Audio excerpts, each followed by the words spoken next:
Hey everyone! Today I wanted to make a video ranking all of M. Night Shyamalan's films.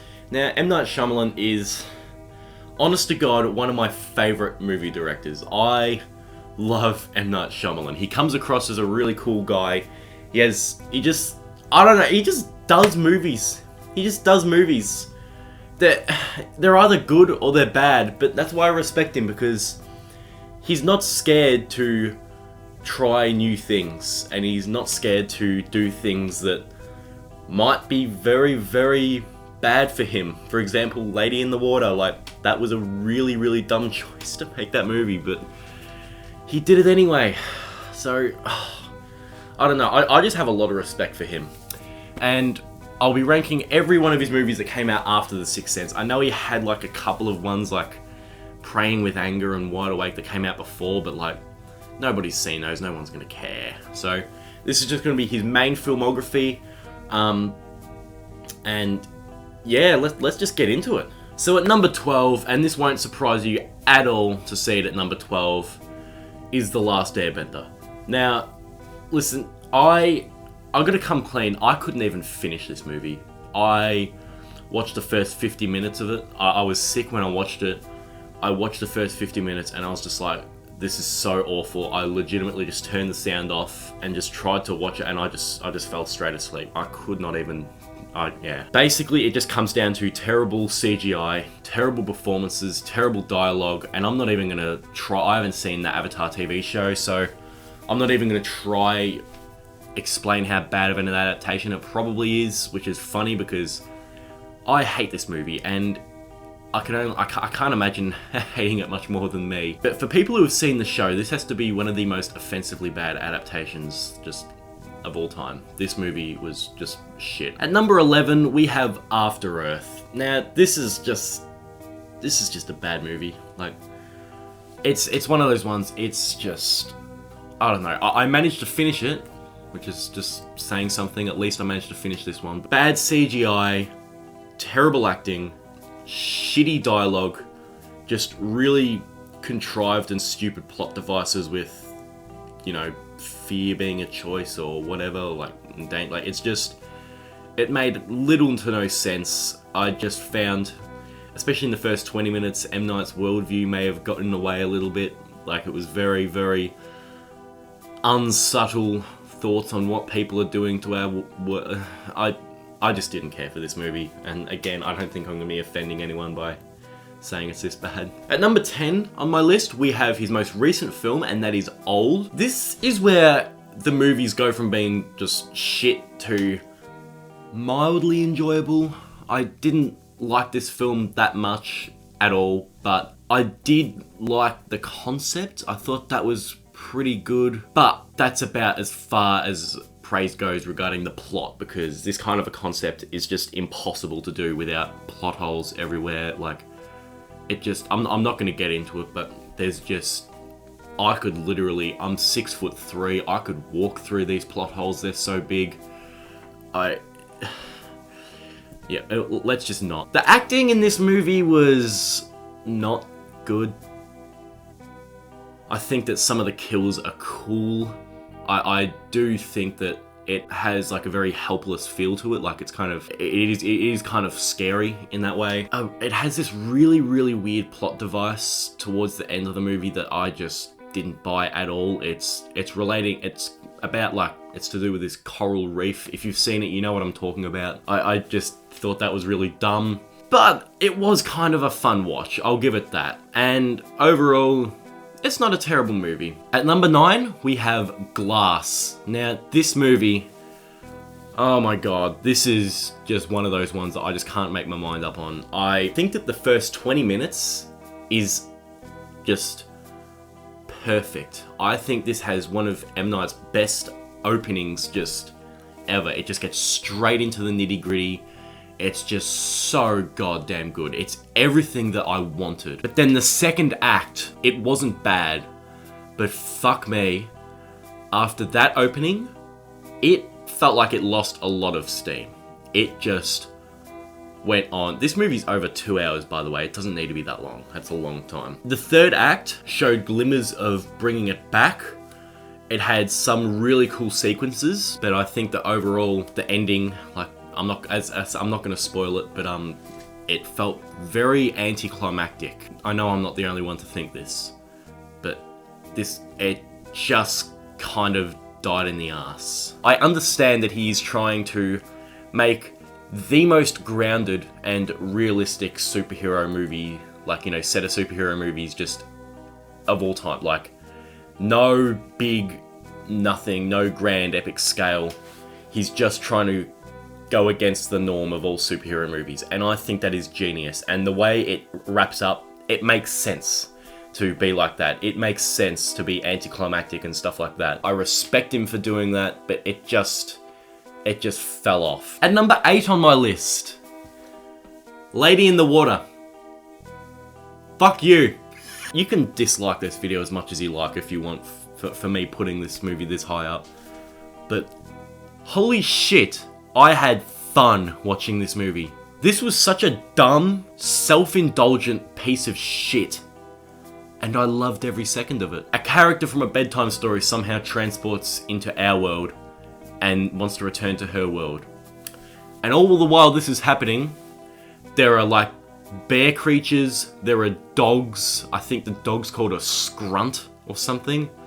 And then there's this big bird waiting to fuck. Oh my god. It is so stupid. I've never seen anything like it. I probably won't see anything like it ever again. It is hilarious. I actually do think that this is a very funny movie. And seriously, I think Paul Giamatti was great in this movie. I thought he was just excellent. This movie is fun, and I will have no problems rewatching it again in the future. I love Lady in the Water. Number 7 on my list. We're keeping the shit streak going because we have The Happening. This is another movie that I unapologetically own on Blu-ray. Oh my god, The Happening. This is one of those movies that everybody has to see at least once. This is a shocker of a movie. But oh my god, it is fun. It is hilarious. They managed to fuck up every single aspect of this movie. From the acting, the dialogue, the side characters, hot dog guy, to the fucking plot. I can't even talk about this movie. This is just, it's so bad in every way possible. And I think that it's one of his fun, just so fun. It's a fun, I watch this movie, I'm gonna make it like, I'll watch this movie once or twice a year, maybe more, because it's just so enjoyable. Number 6 is The Visit. Now, this is actually the point in the list where the movies, in my opinion, start getting good. So, The Visit is like a kind of a found footage movie, and he did it just by himself. He just saved up some of his own money, and I don't even think he had a studio when he was making it, and he kind of just went out and kind of hoped and prayed that someone would end up picking it up. And they did. And I think that this is a really, really underrated little movie. I don't think it's an amazing movie, but I think it is really, really good. I think it's a creepy movie. I think it's a funny movie. I like the characters a lot. I think the way it's set up by, like, this little girl who wants to be a documentarian, whatever, and she's just filming their experiences. I think that's great. I think that this is one of M. Night's least M. Night movie, if that makes sense. Like, you forget it's an M. Night Shyamalan movie, which works for me because when the twist comes in, I'm not expecting it, because all of his other movies, it's an M. Night Shyamalan movie, it's got to have a big twist and yada yada. But this one actually took me back because I forgot I was watching an M. Night Shyamalan movie. And the twist in this movie is excellent. This is just a really solid movie. Again, it's not great. It does have some flaws, and it's not the kind of thing that's, revolutionary, but it's an easy 90-minute thriller to put on, and I really enjoyed The Visit. Number 5 on my list, we have Split. This is a really, really good movie. I think Split is definitely one of those movies that just, it reminded everyone what M. Night's capable of. Like, he did a really damn good job in this movie. He kind of went away from his usual shtick a little bit in a way. It wasn't so much a horror movie, it's more of just like a suspense sci-fi. Not even sci-fi, kind of just, I don't know what to call this movie. I just say it's a suspense thriller. One thing that he does in this movie that he doesn't do in a lot of his other movies is he trusts the audience a lot more than in these other movies. For example, in The Happening or The Village, he uses a lot of expositional dialogue or expository dialogue. I don't know what the word is, but he explains everything to the audience. But in Split, he gives you little hints along the way that you keep in the back of your mind. And once it gets to the end of the film, you put two and two together. And I think it's just really, really well done that he lets the audience figure things out for himself. I found that to be a really, really engaging strategy. I think James McAvoy was outstanding. I love that man. I think he was so good. I think Anya Taylor-Joy was great. At number 4 on my list, we have The Village. Now, this is a movie that, personally for me, is a guilty pleasure. I do think that there are aspects of this movie that are amazing, and I don't understand why people don't like it. But I do understand why, as a whole, people fucking hate this movie. So you've got this really just amazing, eerie setting, a massive cast. You have Sigourney Weaver, Joaquin Phoenix, Bryce Dallas Howard, Judy Greer, fucking William Hurt, Adrian Brody, Brendan Gleeson. Like, it goes on and on and on. And it's just such an atmospheric and creepy movie. The reason a lot of people hate this movie is because it has one of the most divisive endings in cinema ever, I think, honest to God. So many people were pissed with this ending, and I mean pissed off. And I can totally understand that. The marketing, when it first came out, I wasn't alive then, but when it first came out, you look at the trailers, it's played off to be a horror film, like a scary creature movie with these creatures that come out and do bad things to this isolated village in the 18th century, or might have been 19th century. I think it's 19th actually. And then you watch it and you realize for the most part, it's kind of just a period piece romance. And going into it, I knew that it was going to be more of a period piece romance with thriller elements to it. And looking at it from that perspective, the relationship between Bryce Dallas Howard and Joaquin Phoenix is amazing. I think that they are great together on screen. M. Night Shyamalan took a risk with this movie, like a massive risk.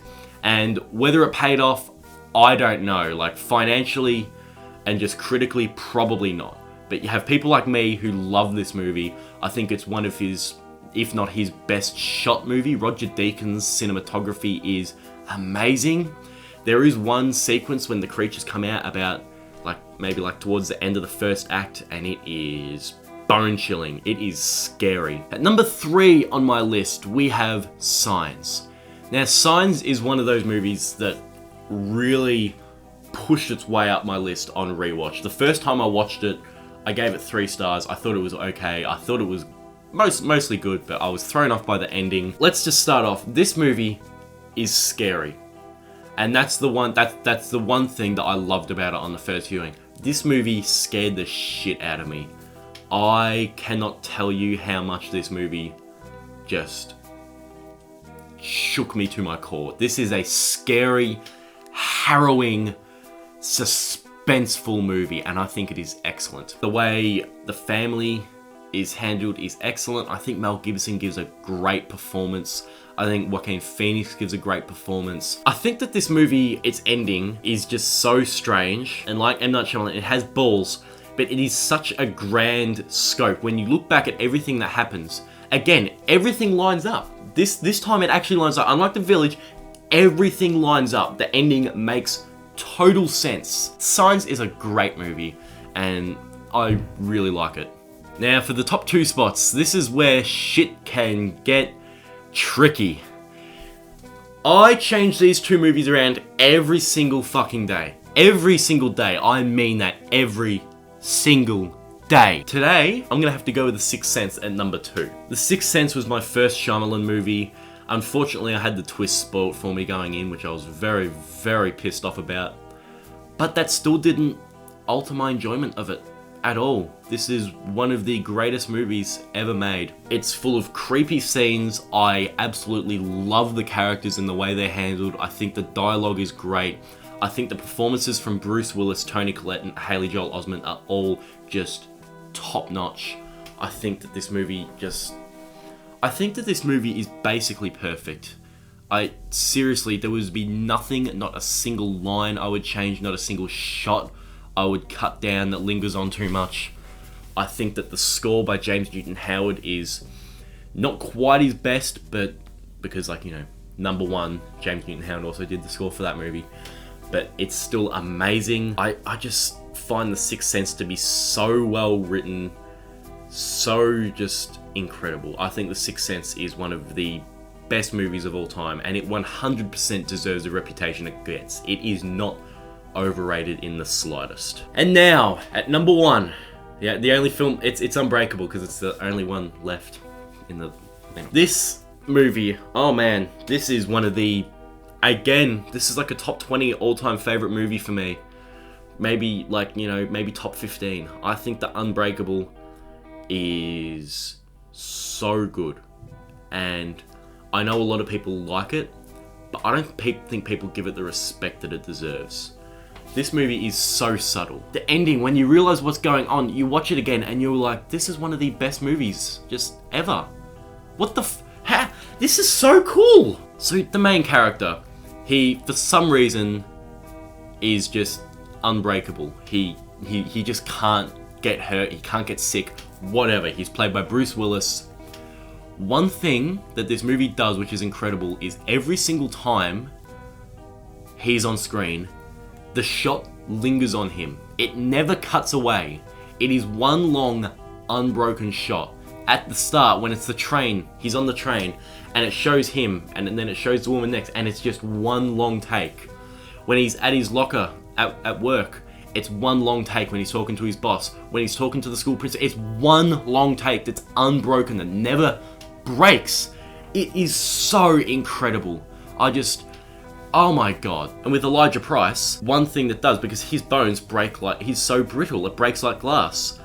Whenever he's introduced, it's always through a window or in the reflection of a TV screen. It's one of my favorite movies just ever. I think Unbreakable is just genius, and I'm gonna stop rambling now. This video's been going on for way too long. So there you have it. That's my M. Night Shyamalan ranked list. Overall, he's just one of my favorite directors. He might not be as good as Tarantino or Kubrick, or as consistent as Tarantino and Kubrick, but if I don't have the same amount of respect for him that I have for Tarantino and Kubrick, I just think he's amazing. Next week, I will be doing a Stanley Kubrick ranked list. I've got one more movie of his to watch today. I'm going to watch Lolita today, and I'll do that video next week. That could be a bit of an upsetting video for some of you people who really like Kubrick movies, because let's just say I'm not as big of a fan of Kubrick as some people are, and there are a few movies of his which and yes, I'm going to use this word, I hate. So you'll see me talk about that next week. But anyway, I'll see you then. Please let me know what your favorite M. Night Shyamalan movies are. Please let me know your ranking. I will see you all later. Bye.